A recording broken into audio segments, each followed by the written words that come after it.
Well, Yasser, thanks very much indeed for joining me and welcome to Newcastle. The Saudi Arabian national team have two games here, one that's already taken place against Costa Rica and one that's forthcoming against South Korea. How did this trip come about? Thanks, Ben, for having me. Well, actually, we've had camps and friendlies all over the world, spend a lot of time preparing for the World Cup last year in Spain. We were given the opportunity actually to come to Newcastle. We got a nice invitation letter the beginning of this year from the CEO of the club through the British Embassy in Riyadh to start the cooperation and maybe some programs to help our particular women national team. And then our technical team met with Newcastle and they explored the opportunities. I think it's a very good location for us and for the players, and also it was very convenient for the Costa Rica since they came from the West, and also South Korea because they were also in Wales. So it was a very convenient location for us. And people will obviously say that the link comes from the fact that PIF are the majority owner of Newcastle United. Is there benefit in collaborating in that capacity and using a top stadium like St. James's Park to help showcase the Saudi Arabian national team to a wider and potentially even global audience? Well, to be honest, we have not spoken to any person at PIF about this yet. It was directly with the CEO of the club. Of course, having PIF as an independent authority owning biggest shares in the club is something very, very positive from both sides. I think it's also one of the objectives is actually to promote the fan base of Newcastle in Saudi Arabia, especially at this stage. A lot of some other English clubs maybe have a bit of a larger fan base in Saudi. So having the Saudi national team playing at St. James Park, I think it's a very useful tool. And we've been very, very welcomed for the first match against Costa Rica. And we expect the same tomorrow against South Korea. You will have seen, though, outside a few protests against the Saudi Arabian government. What's your response to that? Well, to be honest, I haven't seen anything. I've seen all the fans, welcoming the team. But of course, I've heard about it. And for us, we are here to play football, to connect on football level. All other aspects, non-football aspects, there are some maybe authorities that they deal with it. But, in general, in every community or every country, you would see sometimes some people are not happy about something. So that's everywhere in the world. But for us, our main focus actually is football. So coming back to the football, Roberto Mancini made his debut in that 3-1 defeat to Costa Rica. Tell us a little bit about how that appointment of Mancini came about. Well, we were extremely thorough and patient in our search. It took us almost 5 months. Roberto is a very well-known coach who worked with some of the world's best footballers and achieved so much success in some of the highest peaks of both club and international football levels. Like all appointments, you short list and then seek interest. Roberto the discussion was very quick. He knows that we have a long-term plan in place and has seen our investment in developing youth football. He knows the foundations are strong, and plus we have a future bright.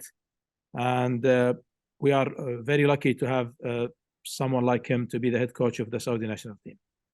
So what are his goals? What are your goals? We know that you're heading into World Cup qualifiers. We know that the Asian Cup is always going to be very important as well. What are the aims for the next few years under Mancini?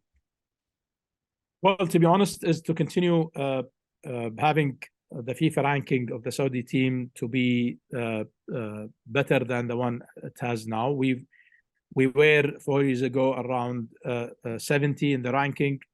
We've reached up to 48 during the World Cup. Now we are in the 54.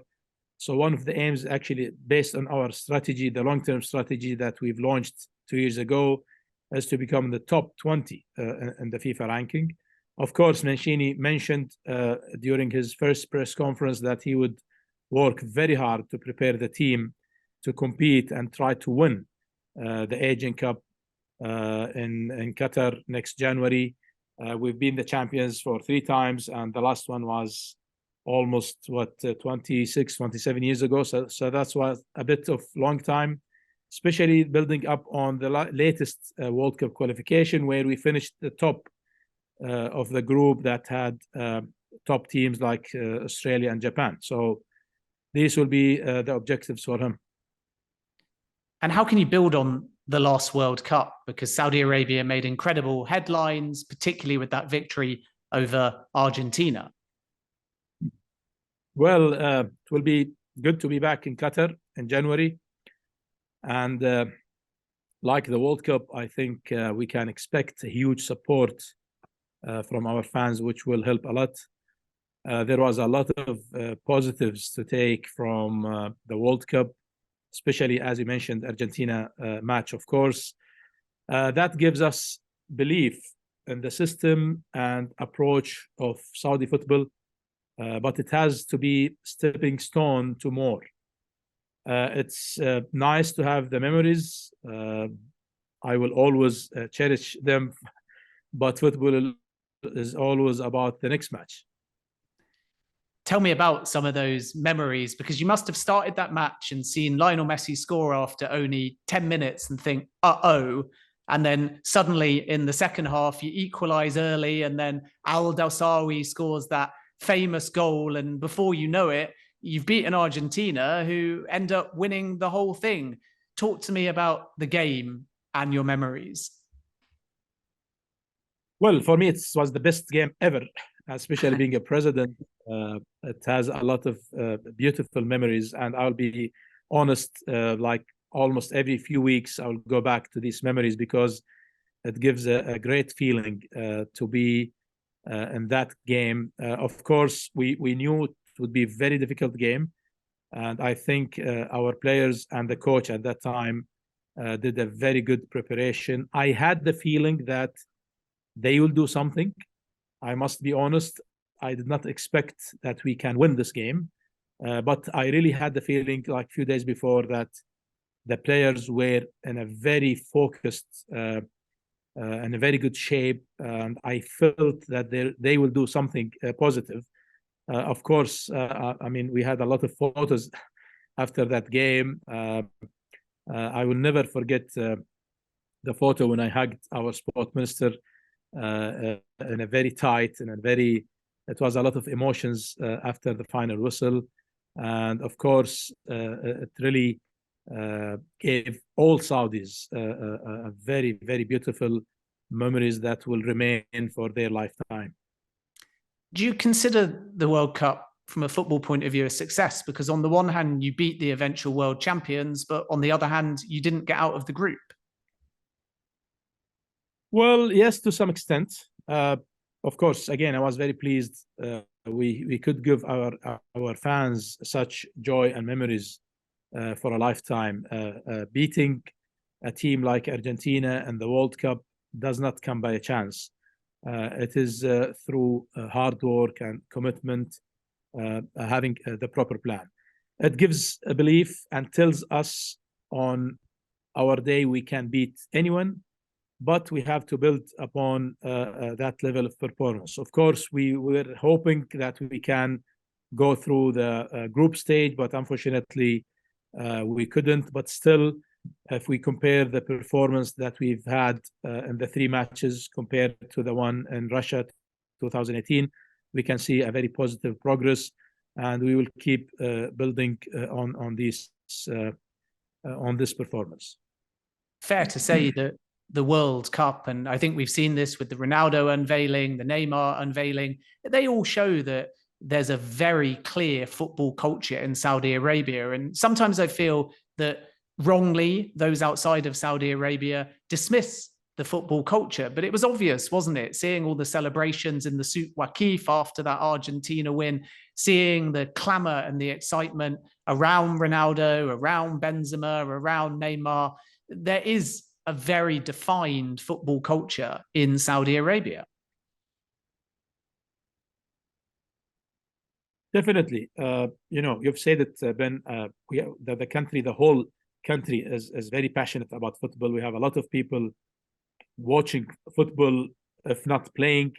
We have a lot, well, if you look at the social media, especially Twitter in Saudi Arabia, if you look at the hashtags, the trends, and during the games, I would see like 60-70% of these related to football. So it's a country that is very passionate about the game, and we are very serious to develop this game and really put the Saudi football in the right place for the fans over there. Of course, people will look at Qatar, the first men's World Cup in the Middle East, and they'll naturally ask a question that I'm sure you get asked all the time, which is, do Saudi Arabia want to host a World Cup? And is it going to be 2030 or is it going to be 2034? Well, Qatar was a real breakthrough moment. The footballing world needed on so many levels. I think it was good to see different emerging nations do so well, and the region showcase its abilities on and off the pitch. For Saudi, for now, answering your question, it's just all speculation. We've not announced any intention to bid, regardless of the date. We will wait for October FIFA Council meeting, where they will announce the bidding regulations for the 2030 edition, and then think about it. Obviously, we are a country that lives for football, as you've seen, and our people dream of hosting a World Cup. It would be the ultimate honor, and I believe we have the ingredients to host at some point in the future. But such a decision involves a lot of stakeholders, and no decision has been made, to be honest, for now. We will just concentrate on hosting the FIFA Club World Cup in December, and also continue with our plans for the AFC Asian Cup in 2027. Yeah, we'll talk about the Asian Cup in 2027 in just a moment. But just coming back to the World Cup, would you say, and I appreciate that it's early stages, if Saudi was to proceed, that 2034 would be more likely than 2030? Well, to be honest, it's very early to give any comments on that. But, looking at, let's say, the cycles, having 2018 in Europe, 22 in Asia, 26 in CONCACAF. Well, whether 2030 will be ideal to have it back in Asia or maybe somewhere else, I think that's something that we're going to consider once we see the bidding regulations in October. And then, as you've already alluded to, prior to any potential World Cup, you've got the Asian Cup in 2027. How are plans going ahead of staging that tournament, and what change are we going to see in terms of the infrastructure of Saudi football between now and 4 years' time? Well, we've already got a great team in place at the local organizing committee level, who will be keen observers in January in Qatar as well. But we are going to look forward to hosting, as our fans have waited a lifetime for such an opportunity, especially that we've reached the final 6 times and we won the cup 3 times.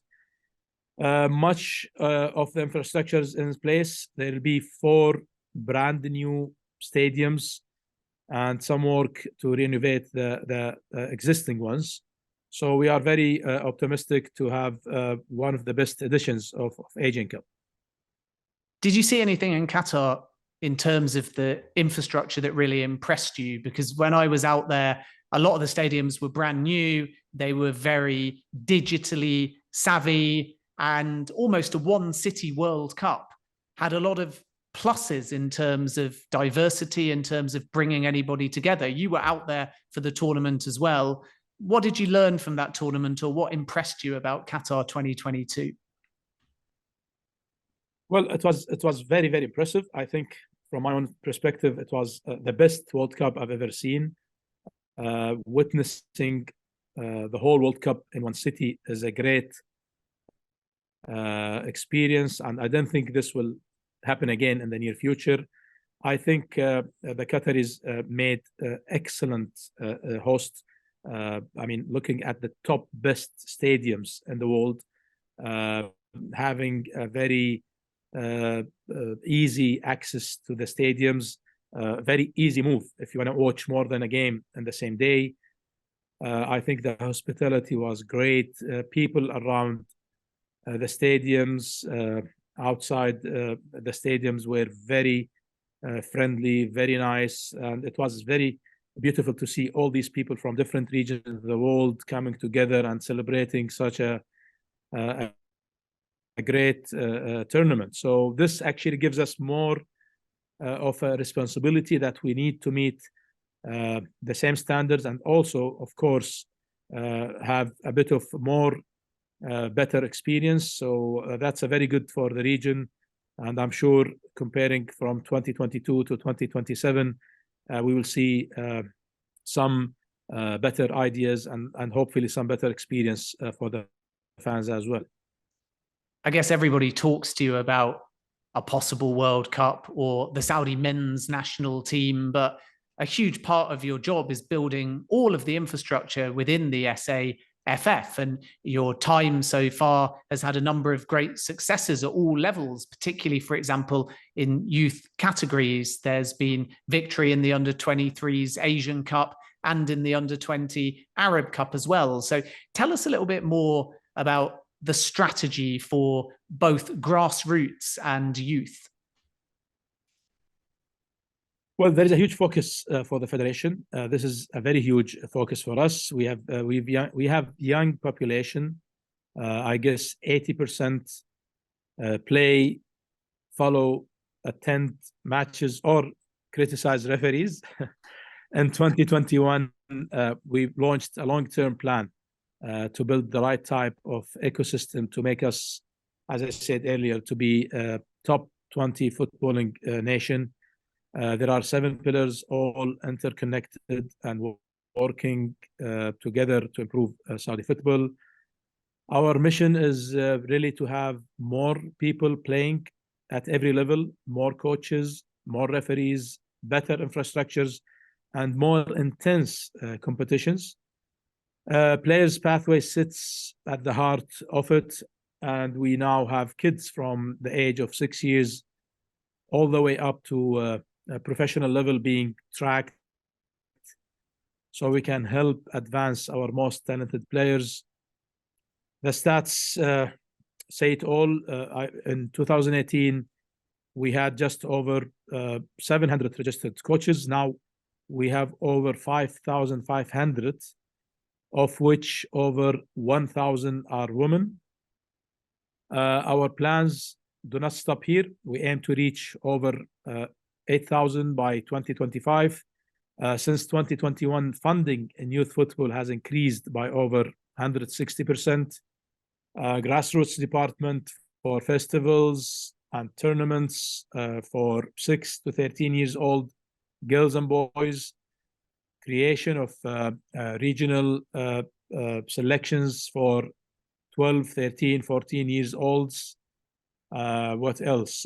Creation of a national team in each age group to enable the players to play in international matches and festivals, working towards next year and the year after domestic championship for each age group from 14 to 18 years old, plus a creation of a B-League championship. So that's actually a brief of the grassroots and the youth strategy.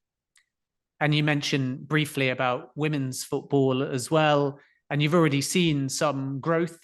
How important is it to develop not just men's football, but women's football as well? And might we see in the next 3 years Asian Women's Cup come to Saudi Arabia?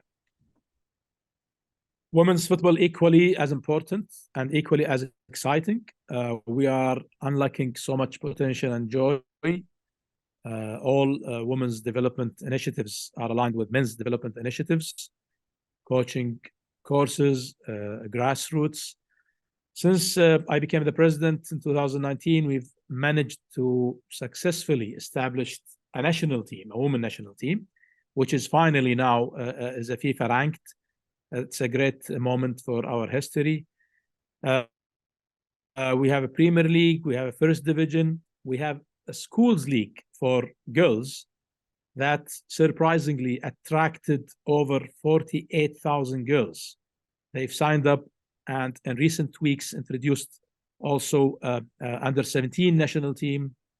In just 2 years, have nearly doubled the number of registered players, clubs, referees, and staff, and seen almost 800% growth in the number of coaches. Statistics all of football can be proud of, to be honest. Few places, if any, have ever witnessed such growth at such speed. I think the football family talks of being inclusive and diverse.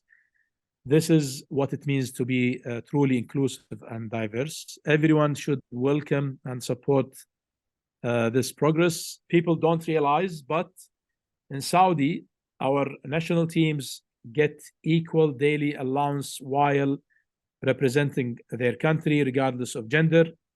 They share the same training pitches, stay in the same quality of accommodation, and have access to the same equipment and resources. Hopefully, we can host a major women's tournament at some point in the future. As we are currently, as you said, we are bidding to host the Women Asian Cup in 2026. I'm very pleased also to highlight that we will introduce women's under 20 and under 15 national teams for Saudi Arabia. We have 4 dedicated women's regional training centers for under 17 level, which is helping to fuel our national side. The 8-team Premier League starts in October, I guess 13th, and will be broadcasted for the first time with lots of sponsors keen. First Division League, first edition was 16 clubs, and now we have 30 clubs. And next year we will have an under 17 league. Next year we're going to also host 2 important tournaments, the West Asian clubs and the women national team tournament in 2024. Off the pitch, we are supporting our officials. We have 49 registered qualified referees, with one of them holding the FIFA badge. We are funding future growth with a budget to improve the ecosystem of women's clubs. Last but not least, worth to mention that the first time in Saudi football history, a female, Miss Lamia Bhayan, was elected as vice president of the federation. So that, I hope, summarize what we are doing about the women's football in Saudi. And how do you think you can make games more generally, especially men's games, more inclusive to women? Because I was in Saudi Arabia recently, there were plenty of female fans attending, but perhaps there's a perception outside of Saudi Arabia in the Middle East that men's football is not for women to attend. They do go to games. How can you ensure that more women go to, for example, Saudi national team games or Saudi Pro League matches? Well, I'm glad that you've been there, Ben, and you've seen it yourself. We have a lot of females fans that attend the games. Also, they watch, they give a lot of comments. I was also happy to see a lot of the female students, the Saudi female students coming from Manchester, from London to come and attend our first game. So it's open, and the girls, they are very passionate about football, and they know a lot about Saudi football, and this is very exciting for us as well. Of course, you don't just wear a hat, if you like, for the SAFF. You've also got a new role with FIFA as well. Tell me more about that. Well, it's a huge honor, to be honest, and privilege to be representing the Asian football to serve the game at this level, alongside ultimate responsible in shaping the global landscape of football, of dealing with the governance regulations, as well as setting policies and the procedures across all aspects of business. We oversee all matters related to football's worldwide organization and development, which is vital, playing such an important in helping the game become truly global and remain a force for good. It is also important, as I believe we have such huge potential for growth as a region in football. Football is so powerful. I think it can change so many lives. It creates better connections, relationship, and understanding as well. It shows how open we are and committed to growing the game for men and women. So it's very exciting, but it's a big responsibility for me, especially being elected by the Asian Football Confederation. And everything that the Saudi Football Federation are doing, and Saudi Arabia more generally, is very much in the FIFA family, isn't it? And that feels important off the back, for example, of the failed European Super League, which was a project away from FIFA. Is it fair to say that all of the ideas that Saudi Arabia are thinking at, all of the funding behind, for example, the Saudi Pro League, it's all trying to stay connected within the FIFA family? Definitely, absolutely. What we are trying to do is actually to invest in our own league. I know that maybe some other countries might have put a huge investment in maybe acquiring European clubs to some extent. For us, I think we are very lucky that huge funding was put in our Pro League, which will really improve the whole system. But to confirm your question, we will always make sure that anything we do with football will be within the FIFA family. And as you mentioned, the Saudi Pro League has had an incredible window. The ambition has made waves within the football industry. I suppose the first question on this is the SAFF involved directly or indirectly in any way, or are you just watching what's developing from afar? Well, we are not involved in of any signing of any club. Actually, it's purely under the Saudi Pro League and the clubs. But we are working together with the SPL to form a national football strategy, along with the Ministry of Sports. The football ecosystem needs to be connected as one. And of course, SPL is at the top of our pyramid. I believe myself, strong league will mean a strong national team and the vice versa. So we are delighted to see the new talent come in, not just on the pitch, but also the managers, coaching staff, etc. I believe the strategy goes much deeper than the player transfers that are dominating the headlines. It focuses just as much on what happens also off the pitch at the clubs, and that professionalism will help all in the game. Could there come a point, even though there are foreign quotas, where a number of stars come in, and from your perspective, there's almost too many stars, because that may stop Saudi talent getting minutes in Saudi Arabia, which is ultimately what would then benefit the Saudi national team? So do you think there's a balance between an influx of stars versus protecting Saudi talent and their opportunities to develop? Well, that's a good question to answer while sitting in England, actually. You don't have to look too far to see that you can blend world-class talent and role models from overseas with locals to create something special. The Premier League had similar questions to answer, and look at the England team now.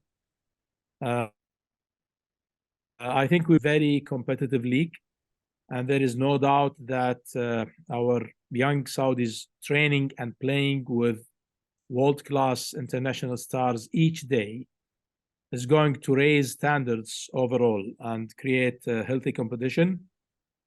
And when we consider the squad that defeated Argentina, they all play in the SPL.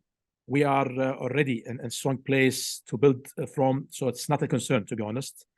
And it's worth mentioning that we have a number of our under-19 local players who play regularly in the first 11 among these top non-local players.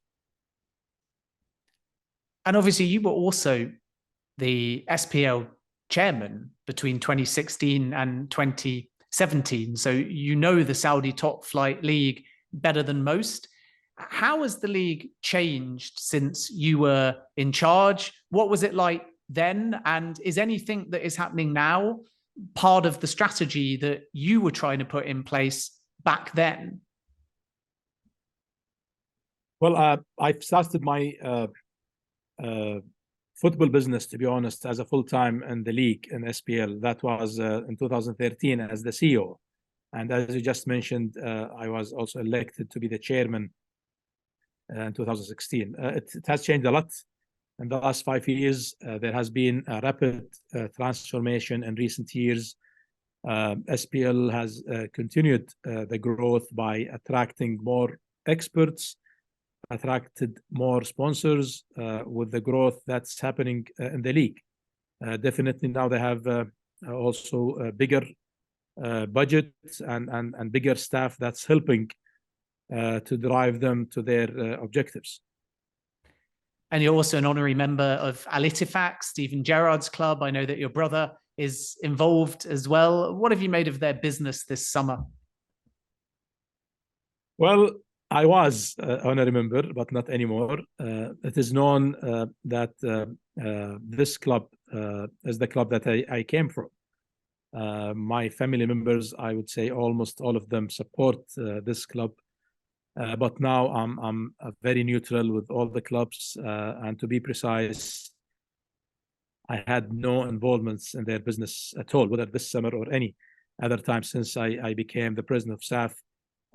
Having my brother becoming a president, that made me also, as per our governance regulations, to declare like a conflict of interest. So any issue that is related to this club, I will have nothing to do with it. And this will be held by the vice president of the federation with the other board members. I know that your brother has told me, and I hope that I can say this on record, that his English club is Liverpool. Do you have a team outside of Saudi Arabia that you follow? Well, that's now very sensitive. I do, to be honest, enjoy the whole Premier League, and to some extent, I have one team that I usually hope and try to wish them that they win, but I maybe I will not be able at this stage to disclose it. It's a top secret. That's absolutely fine. Coming back to the Saudi Pro League, we've seen Ronaldo set everything off almost, and then there was a snowball effect. We've seen Karim Benzema and N'Golo Kante both arrive in the early part of the window. In the late part of the window, Neymar arrived as well. Just tell me what you've made of all these star names coming into the Saudi Pro League. Well, again, I think we are very proud and very excited to see all these stars coming to our league. I think, most of them have already answered what was their own reason to come to Saudi Arabia. If you look at these names, I mean, I know that some people say, "Oh, they came because of the money," but I'm aware that, and everybody's aware that these players already have made a lot of money in their previous football experience. So it's exciting to see them believing in the project and also attracting more talents, not the ones that are at their last stage of their footballing experience, but we've also seen some of the top stars who are very young as well. So this is a proof that Saudi League now is becoming a very, very attractive league for top stars to come and join, which will bring a lot of benefits to the whole football ecosystem in Saudi Arabia. Yes, as the Saudi Pro League continues to grow, people are going to ask whether or not Saudi clubs would like to enter into the European Champions League. And as McElhenney has said, should that conversation take place, it would be between you and UEFA ultimately. Have there been any talks about Saudi clubs entering into the European Champions League? And is there an appetite to do that? Well, actually, no, nothing at all. I've seen the news, and I think it's just another rumor that I don't know the source of that rumor. Of course, today the European Champion League is I would say, the top class Champion League with the number of audience, with the number of clubs that they have. But at this stage, our focus, to be honest, is on supporting the Asian Champion League to grow, especially the Saudi clubs. We've had, I guess, 4 of the last 5 editions where we've seen a Saudi club reaching the final. So at this stage, there is no plan, to be honest, although in the future, everything could be discussed. If there is any mutual benefits, we will always consider any opportunity, but I can confirm at this stage that there are no plans at all for any club to join the European Champion League. But you wouldn't close the door in the future? Well, I wouldn't close the door for any opportunity. So it's I would say, you know, we are in a very dynamic phase in general, and football, you know, you can see a lot of changes, but we will see in the future if any good opportunity comes on the table, we will always consider it with the right stakeholders. And do you think Saudi Arabia could host a European Champions League final as well? Well, although we've already hosted a very big tournaments, I don't see it on the table at this stage. Again, we never know what will happen in the future, but for us at this moment, I don't think it will happen in the near future. And just a final couple of questions. How does everything that the SAFF and, of course, the Saudi Pro League are doing fit into this so-called Vision 2030? Well, Vision 2030 sits on 3 main pillars: a vibrant society, a thriving economy, and an ambitious nation. Sport is one way Saudi is working to improve the lives of its people under Vision 2030. We want our people to live happy, healthy, fulfilled lives. And we've become one of the fastest growing countries in world sport, and simply put football at the heart of this. More sport, more football is being played by boys and girls every day. And I see that sport is accelerating the good changes happening across the society. We are a massive country with a massive young population with big potential, but that potential is being turned into reality. Look at the SPL and women's football as 2 good examples. And when people hear all these strategic aims, they'll understand that sport should be tied to tourism, to promotion of healthy lifestyle, and these all sound very positive. But those that criticize what's happening will always counter that there's a sports washing element as well. What's your response to that? Well, to be honest, we really don't pay that much of attention to such statements. Now, if you look at all these countries doing a huge business with our country, if you look at other industries, if you look at the, I don't want to call a specific names, but I always wonder why people will always look at football or criticize football whenever we want to do anything, while there are billions of dollars, billions of euros, billions of pounds of trade exchange. I wonder why these people don't talk to these businesses and maybe also criticize them for doing business. For me, I don't like to talk about any aspects outside football, but to confirm, we are passionate about the game. We're going to invest in the game. We're going to develop the game as much as we can. We'll be more than happy and open to connect with people under the umbrella of football. All the other stuff, I'll leave it to the other authorities to talk about.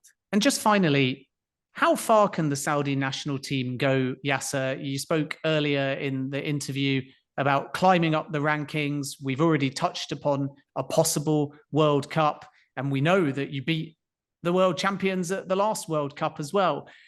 Could Saudi Arabia ever win a World Cup? And how far off that type of scenario do you think we might be? Well, why not? Since we were able to defeat the champion of the World Cup, this gives us a big hope. Of course, it will take a long time. It needs a lot of work. It needs a lot of investments.